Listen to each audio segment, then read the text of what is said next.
안녕하세요. 크립토노마드입니다. 새로운 한 주가 시작됐습니다. 이래저래 시장 상황은 아쉬움을 남겨주는 가운데 이번 주에는 굵직한 일정들이 예고돼 있어서 여차하면 적지 않은 변동성이 발생할 수도 있는 그런 상황입니다. 먼저 연준의 7월 FOMC 회의를 앞두고 있는 가운데 이번 주에는 6월 소비자 물가 지수가 발표됩니다. 시장의 예측치는 인플레이션 둔화 상황을 기대하고 있지만 문제는 그 속도가 느리고 또 그 숫자가 여전히 높다라는 데 자리하고 있습니다. 하루 뒤에는 생산자 물가지수가 발표되고 이어서 소비자 심리지수도 공개됩니다. 특히 CPI가 발표되는 날 연준의 경기 동향 보고서 베이지북도 공개가 됩니다. 7월 12일부터 이번 주 마감까지 시장의 변동성을 불러일으킬 수 있는 숫자들 줄줄이 공개된다라고도 바라볼 수가 있습니다.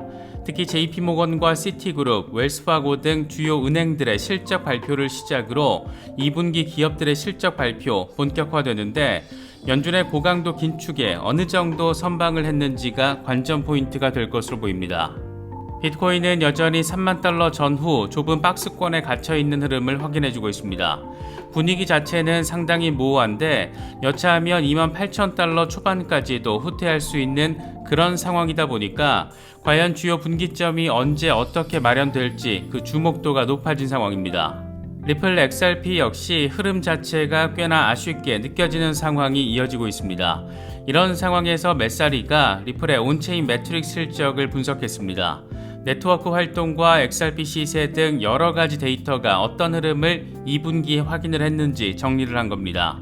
XRP 시세가 올해 초만 하더라도 0.3달러 초반 수준이었던 걸 생각하면 많이 반등해 준 것이긴 한데 1분기 데이터와 비교를 하면 여러모로 아쉬움을 안기는 부분도 존재합니다.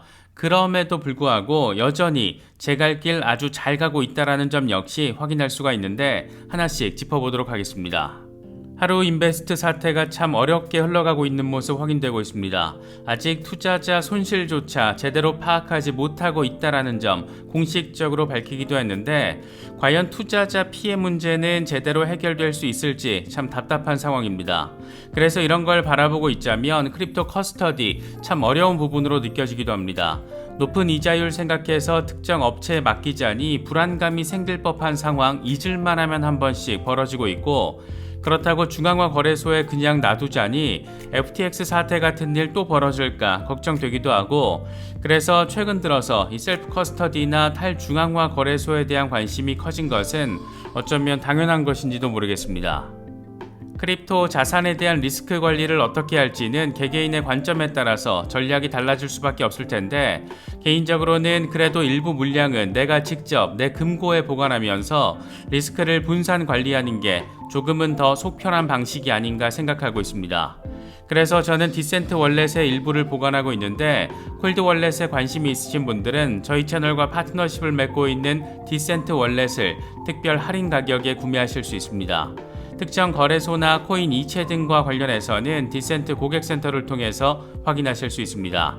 간혹 콜드 월렛은 100% 안전하냐 이런 질문을 하시는 경우도 있는데 미국의 은행들도 하루아침에 파산하는 시대에 어떤 투자 영역과 관련해서 100% 안전성을 기대한다는 것은 그 자체가 지나친 욕심이 아닐까 생각되기도 합니다. 자산 관리를 고민하시는 분들이라면 콜드 월렛이든 탈중앙화 거래소든 아니면 다른 뭐가 됐든 충분히 공부하시고 판단을 하시면 될 것 같습니다. 그럼 이번 영상 시작하겠습니다. 새로운 한 주 역시 간단치 않은 시장의 흐름을 예상해 볼 수 있을 것 같습니다. 시장에 직접적인 영향을 미치는 굵직한 데이터들 잇따라서 공개되기 때문인데 먼저 한국 시간으로 7월 12일 밤에 6월 소비자 물가 지수가 공개됩니다. 전년 대비로는 5월에 4%보다 낮은 3.1% 상승, 전월 대비로는 5월에 0.1%보다 높은 0.3%가 예측되고 있습니다. 근원 CPI의 경우에는 전년 대비로는 5% 오르고 전월 대비로는 0.3% 오를 것으로 예상되고 있는데 이건 5월에 전년 대비 5.3%와 전월 대비 0.4%보다 낮은 숫자지만 여전히 둔화 속도가 더디다 이렇게 해석될 수 있는 부분입니다. 특히 연준의 목표치 2%와 비교했을 때 여전히 2% 이상이다 이렇게 해석되기 때문에 긴축의 위험성을 높일 수 있는 그런 상황이기도 합니다. 이어서 하루 뒤에는 생산자 물가지수가 발표되고 14일에는 미시간대 소비자 심리지수가 공개됩니다.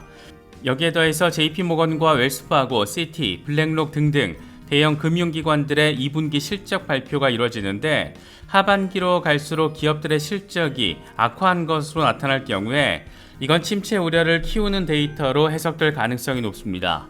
특히 CPI가 발표되는 12일에는 연준의 경기동향 보고서 베이지북도 공개가 되기 때문에 12일부터 이번 주가 끝날 때까지 시장은 줄줄이 살얼음판 양상을 보일 가능성 충분히 생각해 볼 수 있는 그런 상황입니다.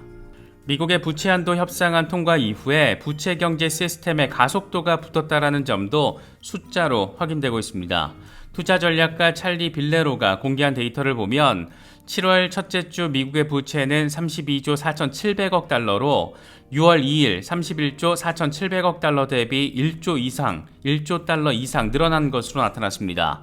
부채 한도 협상안을 통해서 31조 4천억 달러 부채 상한을 유예하는 법안 통과된 뒤에 딱 한 달 만에 1조 달러 넘는 빚 증가가 확인된 겁니다. 미국 정부의 경제 시스템이 얼마나 엉망진창인지를 보여주는 또 하나의 데이터도 있는데 이건 연방정부의 이자 지급의 변동 상황을 보여주는 그래프입니다. 고강도 긴축 이후에 연방정부 이자 비용 역시 폭증한 것 아주 선명하게 나타나는데 올해 이자 지급액이 1조 달러에 달하면서 아주 흥미진진한 상황 지금 미국에서 펼쳐지고 있다는 점도 느낄 수 있는 부분입니다. 이 같은 상황에서 세계 3대 투자자로 불리는 짐 로저스의 경우에는 아직 최악은 오지 않았다라며 달러 가치가 하락하고 미국은 고통을 겪을 것이고 인플레이션과 부채 문제는 더 악화될 것이다. 이렇게 비판적인 메시지를 던졌습니다. 미국은 많은 돈을 찍어냈고 빌렸고 지출했다. 단기적으로는 괜찮을 수 있겠지만 누군가는 그 대가를 지불해야 한다. 인플레이션은 더욱더 악화될 것이고 부채 문제도 더 악화될 것이고 그렇게 미국인들은 더 어려움을 겪을 것이다. 이렇게 밝히면서 미국이 세계 역사상 가장 큰 채무국이 됐다라고 강조했습니다. 과거 대영 제국 상황을 예시로 비교한 것도 참 직관적으로 느껴지는데 1920년대 영국이 세계적으로 가장 부유하고 영향력 있는 국가였지만 50년 뒤 영국은 국제통화기금이 개입해야 될 정도로 심각한 재정 상태에 빠졌다. 미국에도 그런 일이 일어날 건데 올해는 아니겠지만 일어나게 될 것이다. 이렇게 비판적인 전망을 제시했습니다. 이 양반은 지난 5월에도 미국의 부채 증가로 인해서 80년 최악의 약세장이 올 것이다. 이런 멘트를 날리기도 했었는데 지금 중요한 것이 단기적인 주가 흐름이 아닐 수도 있다는 것 꽤 직접적으로 느껴지는 것 같기도 합니다. 현실 경제 상황이라는 게 이토록 상상을 초월하는 수준의 이 엉망진창으로 펼쳐지고 있다 보니까 비트코인이 인플레이션 해치 역량을 어느 정도로 보여주게 될지 그 역시 중장기적인 관점에서는 상당한 관심사라고 할 수 있습니다. 물론 단기적인 흐름을 바라보면 여전히 아주 좁은 박스권 안에서 횡보하면서 3만 달러 지지 테스트를 진행하고 있는 그런 다소 지루한 장세가 이어지고 있는 그런 상황이기도 합니다. 공포 탐욕 지수는 하루 전보다 1포인트 오른 56을 기록하면서 여전히 탐욕 단계가 이어지고 있습니다. 비트코인 도미넌스 역시 별다른 변동성 없이 51%대 위에서 자리하고 있는 그런 상황이 이어지고 있습니다. 현재 비트코인의 흐름과 관련해서 코인텔레그래프의 기고가 라케시 우페드히에는 비트코인은 현재 29,854달러 20일 지수이동 평균과 31,000달러 그 사이에 갇혀 있는데 이건 다음 방향성이 불확실하다는 것을 보여주는 것이라고 진단했습니다. 비트코인은 20일 지수이동 평균에서 반등하며 황소들의 힘을 보여줬지만 곰 세력의 방어 역시 지속되고 있다. 황소들은 다시 31,500달러 저항 돌파 시도를 할 건데 이게 성공할 경우에 32,400달러를 거쳐서 4만 달러까지 랠리를 펼칠 수 있다. 반면 곰 세력이 29,500달러 아래로 끌어내릴 경우에는 50일 단순이동 평균이 자리한 28,101달러까지 하락할 수 있다. 이렇게 분석을 했습니다. 익명의 분석가 스탁머니 리잘드의 경우에는 다음 한 달 동안 펼쳐질 수 있는 상황이라면서 세계 저항 라인을 기준으로 분석을 제시했습니다. 먼저 첫 번째 저항 라인이었던 25,000달러는 지금 현재 지지 라인으로 전환이 됐고, 현재 31,000달러 부근에서 저항 맞고 다시 35,000달러 부근의 저항 돌파를 위한 테스트를 진행하고 있는 과정에 있다. 이때 다시 저항 맞고 32,000달러 부근에서 지지를 다시금 확인할 경우에 다음 돌파 목표는 4만 달러다. 이런 부분을 지금 차트를 통해서 이야기하고 있는 겁니다. 분석가 크립토 로버의 경우에는 비트코인이 컵앤핸들 패턴을 형성하고 있다라면서 3만 달러가 지지라인으로 온전하게 전환될 경우에 그 다음 목표는 42,000달러가 될 거라고 설명을 했습니다.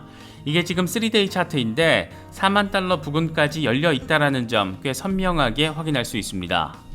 리플과 관련해서는 메사리가 분석한 2분기 온체인 매트릭 데이터 분석이 꽤나 관심받고 있습니다. 이런저런 데이터를 가장 단순화시켜서 정리하자면 아쉬운 부분도 있지만 그래도 잘하고 있는 부분도 포착됐다. 이 정도가 될 것 같습니다. 먼저 XRP의 순환 시가총액은 278억 달러에서 248억 달러로 1분기와 비교했을 때 10.7% 감소한 것으로 나타났습니다.